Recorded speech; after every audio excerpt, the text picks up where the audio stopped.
আসসালামু আলাইকুম। দেশ ও প্রবাস থেকে যে যেখান থেকে ভিডিওটি দেখছেন সবাইকে জানাই সাদর সম্ভাষণ। এভাবেই ইসরায়েলি বিক্ষোভকারীদের ধরে ধরে আটক করছে ভূখণ্ডটির আইনশৃঙ্খলা বাহিনী। গেল কিছুদিন ধরেই গাজায় যুদ্ধ বন্ধ ও ইসরায়েলি বন্দীদের মুক্তির দাবিতে উত্তাল তেল আবিব। পুরো গাজা দখলে নেওয়া হবে নেতানিয়াহুর এমন ঘোষণার পরপরই মঙ্গলবার রাজধানীর মূল সড়কগুলো দখলে নেয়, হাইওয়ে রাস্তা বন্ধ করে দেয় শত শত বিক্ষোভকারীরা। এতে দেখা যায় তীব্র যানজট পরিস্থিতি সামাল দিতে মাঠে নামে আইন শৃঙ্খলা বাহিনী।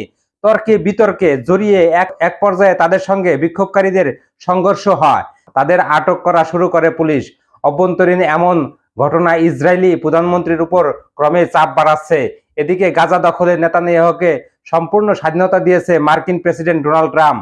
সাংবাদিকদের প্রশ্নে তিনি জানান, গাজা দখলে নেওয়া হবে কিনা সেটি ইসরায়েলের উপর নির্ভর করে, তবে আমি এখন সেখানের মানবিক বিপর্যয়ের বিষয় নিয়ে চিন্তিত।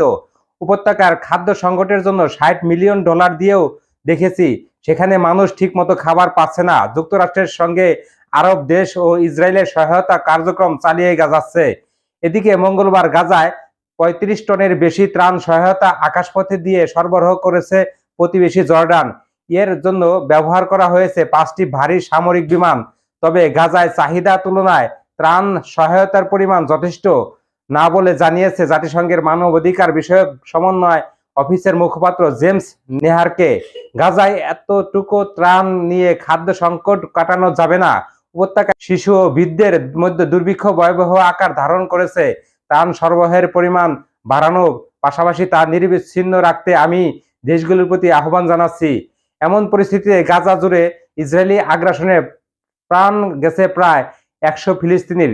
ত্রাণ প্রত্যাশী ফিলিস্তিনিদের ইসরায়েলি বাহিনীর গুলি করে হত্যার ঘটনা ঘটেছে, আবার অনাহারে মারা গেছে অনেক শিশু। বন্ধুরা, এই ছিল আজকের ভিডিওটা। কেমন লাগলো কমেন্ট করে জানাবেন। যারা এখন পর্যন্ত আমার চ্যানেলটি সাবস্ক্রাইব করেন না, সাবস্ক্রাইব করে দিবেন। আর যারা অলরেডি সাবস্ক্রাইব করেছেন তাদেরকে জানাই অন্তরস্থল থেকে ভালোবাসা। ভালো থাকবেন, সুস্থ থাকবেন। আল্লাহ হাফেজ।